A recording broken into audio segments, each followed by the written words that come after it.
Насосная станция демонтирована, население жалуется. Жители села Бековичи сетуют на отсутствие воды. На полях ГУПа Насыркорская готовятся к севу озимых культур. Расскажем, с какими трудностями столкнулись аграрии. 21 золото и 2 серебра завоевали воспитанники клуба «Панчер» на международном турнире по ММА в Грузии.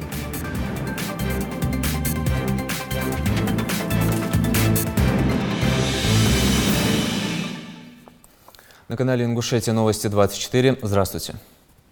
Сегодня жители сельского поселения Псидах отметили важное событие – открытие медресе имени Илаха Муллы Дибирова. Отныне сотни мутаалимов могут осваивать правила чтения священного Корана, изучать грамматику арабского языка и получать знания в области ислама.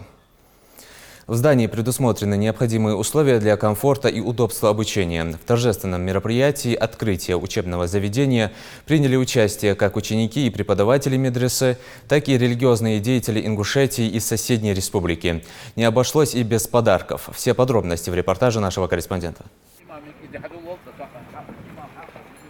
Около 100 гостей со всего региона, имамы и представители муфтията Республики Ингушетии и Чечни собрались сегодня на официальное открытие первого медресе в селении Псидах. Гости прибыли не с пустыми руками, привезли подарки, в том числе один из главных предметов обучения – священную книгу Коран.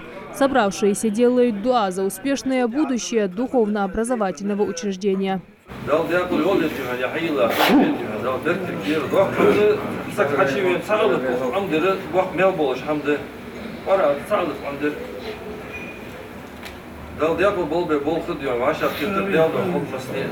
Абдурахману Катоеву всего 12 лет. Он уже студент исламской школы. На путь Всевышнего встал 3 года назад. Хочет постичь азы, а затем продолжить учебу в Саудовской Аравии. Благодаря новому медресе возможностей для осуществления мечты у него будет больше. В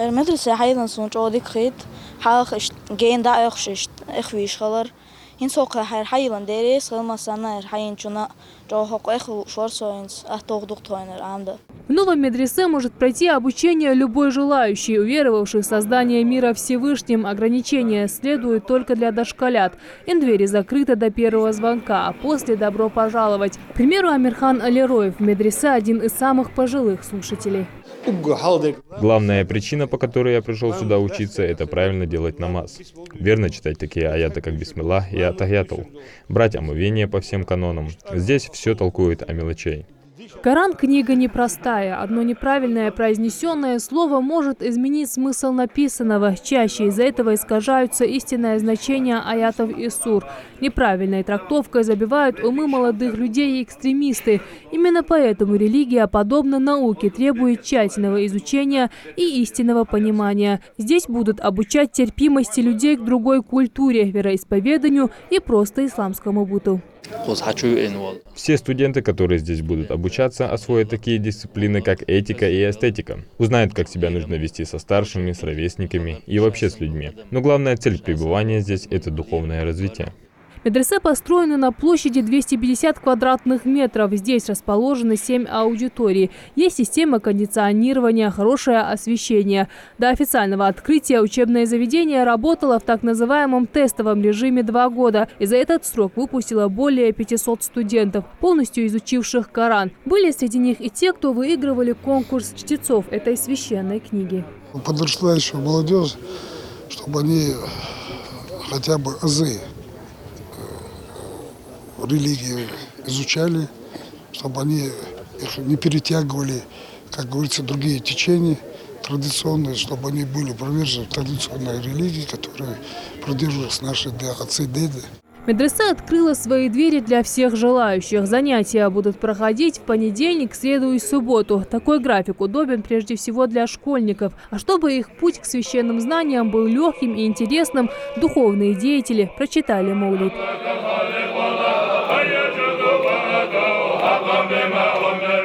Жирадат Хулухоева, Адам Гулоев, Хамзат Хулухоев, новости 24. В Ингушетии уровень рождаемости превышает смертность. К такому выводу пришли в Минэкономразвития России. В рамках прогноза социально-экономического развития страны ведомство подготовило проект «Оценка достижения национальных целей развития в 2019 году». По оценке чиновников, лишь в 18 субъектах страны число рождений превышает число смертей. В числе лидеров Ингушетия с коэффициентом 12,6, Чечня 13,5, Тыва 10,5. Ну а наиболее ощутимая естественная убыль населения наблюдается в Псковской, Тверской и Тульской областях. Если говорить в целом по России, то в этом году естественный прирост населения вновь будет отрицательным и составит минус почти 285 тысяч человек. Это означает, что число смертей превысит число рождений на эту величину. Отдаленное расположение не оправдывает дефицит воды в населенном пункте. Перебои с водоснабжением ощущают на себе жители Бековичей. Жалобы в различные инстанции к действенному решению проблемы не привели. Старожилы уверяют, причина слабого напора проста. Здесь демонтировали насосную станцию, тем самым оставив жителей без воды. Как так вышло, разбирался Микаил Тангиев. Элементарно умыться, постирать вещи, полить огород и напоить домашних животных. Для Люды Гатиевой эти и другие ежедневные житейские дела за последний год стали настоящим испытанием. В их семье 4 детей, и проблема нехватки воды особенно ощутима. Женщина не раз обращалась во всевозможные инстанции с просьбой решить этот вопрос. Хозяйство жадет газри, бирж, допустим, берса, да ял, да барбер, халда действительно без воды. Воду для повседневных нужд Люда хранит в бочке объемом 1200 литров, и ее едва хватает. Жизненный ресурс приходится покупать раз в 2 недели. У частных компаний, признается женщина, каждый раз отдавая за это немалую сумму денег. Вот я набираю свои бочки, канистры у меня питьевые на 2 недели максимум. Но это же не питьевая вода, это только вот... Это не питьевая, да. А питьевую мы уже в канистрах отдельно набираем. А много ли вообще уходит денег, чтобы покупать воду? А водовоз, чтобы заказать, 1300-1400 стоит. И такая ситуация наблюдается не только на этой улице. Население Бековичей небольшое и составляет всего 260 человек. А конкретно на этой Подгорной расположено 11 домов, и люди хотят, чтобы их обеспечили водой.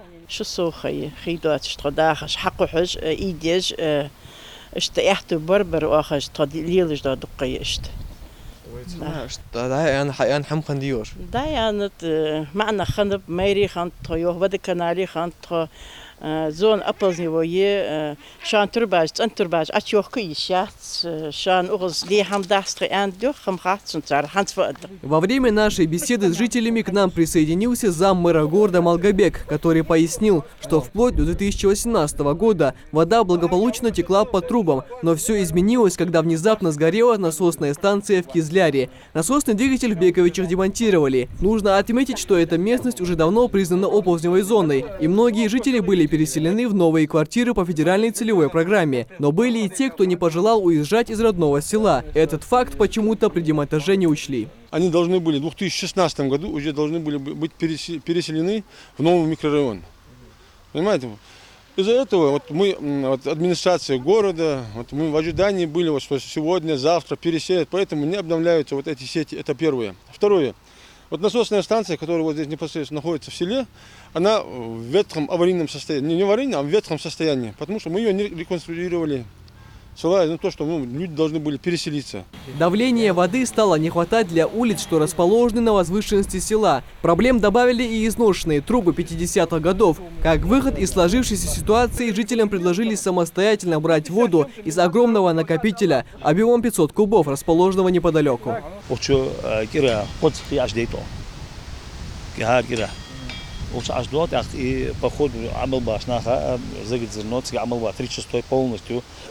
تاريخي دايت تحيل شانا بون تحضر لتخي أنا لقي باه نام إذا بيال تعدات لقي أو لقي باه شان خيده أو لقي شان خي تقدر داخل سن أوري من الماكا سن بيت أوري من خي حضر. Сколько бы людей не проживало в этом селе, пока идет программа переселения жителей из оползневой зоны, водный вопрос нужно решить как можно скорее. Как максимум необходимо изыскать средства, построить новую насосную станцию и заменить ветхие трубы, а как минимум организовать для жителей бесплатный подвоз воды к их домам. Михаил Тангиев, Асхаб Илакиев, Новости 24. Ингушский классик Муса Евлоев будет бороться за золото чемпионата мира по борьбе, стартовавшего накануне в Нур-Султане. Одолев в стартовом поединке со счетом 4-1 борца из Узбекистана Джахунгира Турдиева, Евлоев прошел в следующий круг. Соперником по 1/8 финала японцем Ютой Нара ингушский атлет справился, одержав победу на туше. А в четвертьфинальной схватке досрочно выиграл у Тадиуша Михалика из Польши. В полуфинальном поединке Евлоеву удалось повторить предыдущий успех, также досрочно разобравшись с представителем Сербии Михаилом Каджаем. Уже завтра на финальном поединке он встретится с Артуром Алексанян из Армении. Напомню, что сегодня, во второй день соревнований, отношения на коврах выясняли представители весовых категорий 67, 87 и 97 килограммов. День единения народов Дагестана сегодня отмечает самая многонациональная республика России. Решение об этом было принято в декабре 2010 года на 3-м съезде народов Дагестана. Указом главы региона была установлена дата 15 сентября, день, когда дагестанская армия повергла в бегство войско Надиршаха. В праздник по всей республике проходят различные торжественные мероприятия и народные гуляния. Более 200 гектаров пахотных земель ГУПа Насыркорская отведено под сев озимых культур. На сельхозугодьях сейчас идет подготовка к осеннему посеву. Озимые зерновые, как правило, сеют с конца лета до осени. До наступления холодов они успевают прорасти и хорошо укорениться. Здесь все зависит от качества семян и состояния техники, а не легкой работе хлеборобов. Сюжет Амины Боковой. Государственное унитарное предприятие Насыркорское – это 1230 гектаров пахотных земель, 250 из которых выделено под озимые культуры. Высокие колосья пшеницы в скором времени надеется увидеть здесь главный агроном ГУП Насыркорское Адам Гаракоев. А пока идет подготовка к посеву злаков.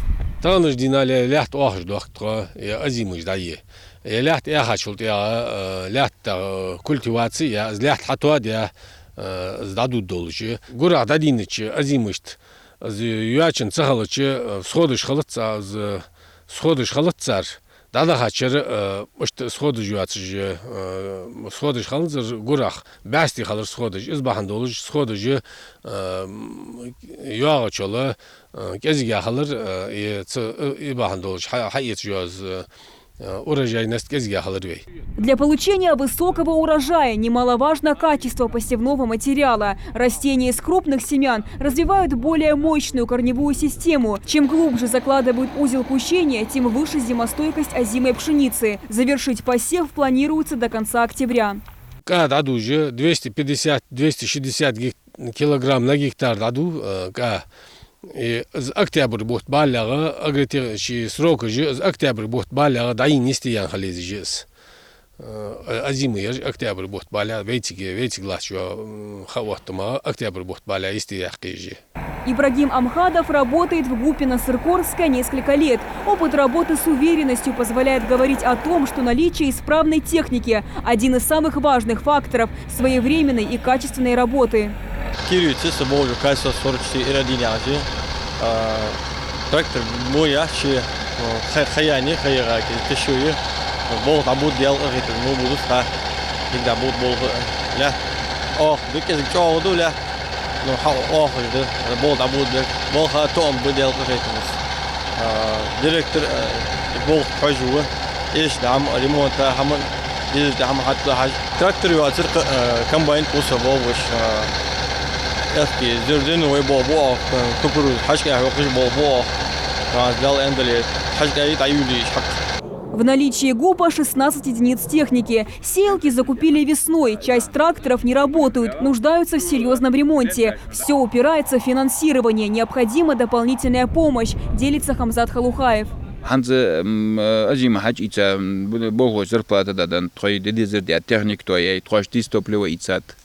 Нормально, хамдас кезик әділ өткен ханс. Но остылдар кезик, просто әділ кезик, слабо өткен но остыл. Наха ғулқ дика дади ваште доллар. Кезик тақы әділ налог дачылы ваште дика доллар. Хам хасоудалар хаджа марке ваште муштол. Техник то и тақ налог дачылы, наха зарплат адылы, лят ақ диз топлива ец, дух хаммы диоз. Ответственный подход к своему делу – залог качественной и продуктивной работы, считают работники ГУПа Насыркордская. Правда, не всегда возможности позволяют добиться желаемого. Амина Бокова, Адам Мережков, Асхаб Белакиев. Новости 24. Сегодня свой день отмечают работники санитарно-эпидемиологической службы Российской Федерации. Это неофициальный праздник сотрудников Роспотребнадзора или Федеральной службы по надзору в сфере защиты прав потребителей и благополучия человека. Название службы указывает на те задачи, которые ставит перед ней государство. К ним относятся мониторинг, надзор и контроль в области санитарной гигиены, профилактические мероприятия по предупреждению эпидемий и вирусных заболеваний, а также защита прав потребителей. Доброе дело объединяет. Центр образования города Магаз провел масштабную благотворительную ярмарку для детей, страдающих ДЦП.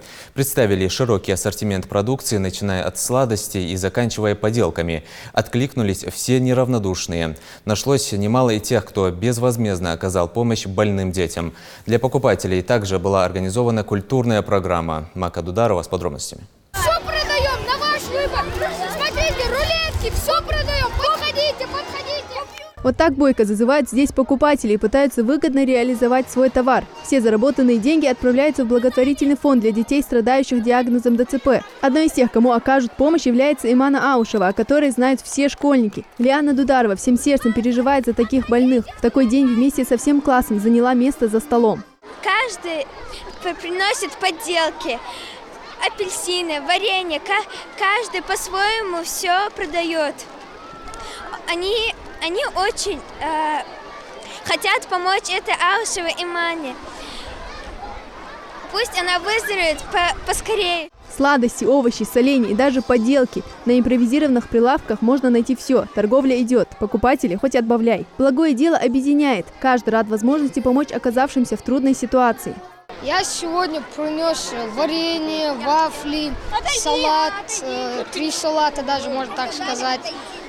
Разные поделки принес. Помогал выносить столы, помогал этим мероприятиям. Все деньги, которые мы соберем, мы отдадим на благотворительный ее фонд, чтобы она выздоровела.